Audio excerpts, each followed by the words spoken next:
than Chiang Mai, but not the modern Chiang Mai nowadays. I mean ancient, because before Sukhothai time, Sukhothai is a town among the powerful kingdoms. The most powerful is Khmer Empire, of course, like Roman Empire in Europe.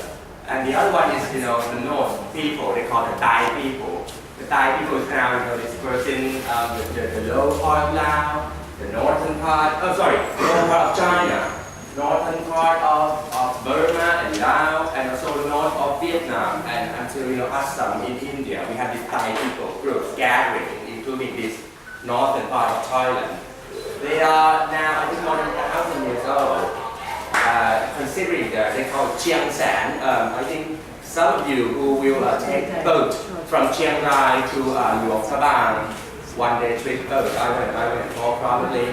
Chiang Rai used to be called Chiang San along the Mekong River, and that's the center of the Lanka and the Thai kingdoms. There are different various kingdoms, relative kingdoms in this region.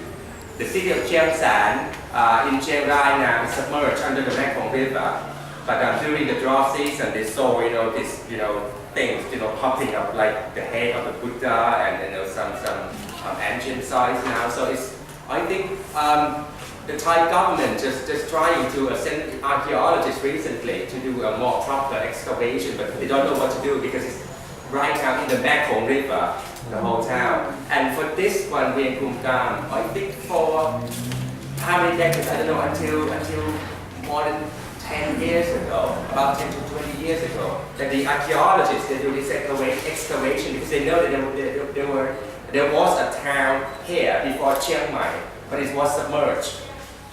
I don't know, it's a bad urban planner or something back then, because most of the Lan kingdom back then, the ancient wall cities, is all submerged, and then they move into the more inland area until the current location now in Chiang Mai. But this one used to be Chiang Mai back in the day, called Vieng Kum Kam. Vieng, you have heard the word Vieng quite a lot in here in Laos and in this region. Vieng is basically town, city, but I don't know the meaning of Kum Kam. It's a Lana dialect. But when they do the proper excavation, it took them sometimes to build this information center. And unlike the Sukhothai, when you take the tram and go into this Vieng Kum Kam, the old ancient cities, you will see real settlement and people living side by side with the monuments. It surprised me, and they tried to make this a bicycle route inside. If you have time, you can do that, but I don't think we have that time. It looked very pleasant to me.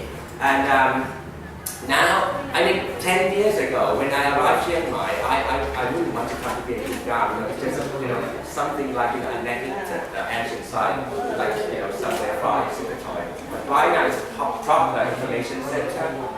Maybe even though the TV doesn't work, but the tourists, at least when they visit Chiang Mai, it's a kind of organized, and at least they need to visit here before they study the new era history of the city of Chiang Mai. And tomorrow you will also visit the old city hall and turn into a new Chiang Mai museum. They will tell bits of the past history from Vieng Kum Kam to present day of Chiang Mai. Right, and you see this lineage of the kings of the northern dynasty.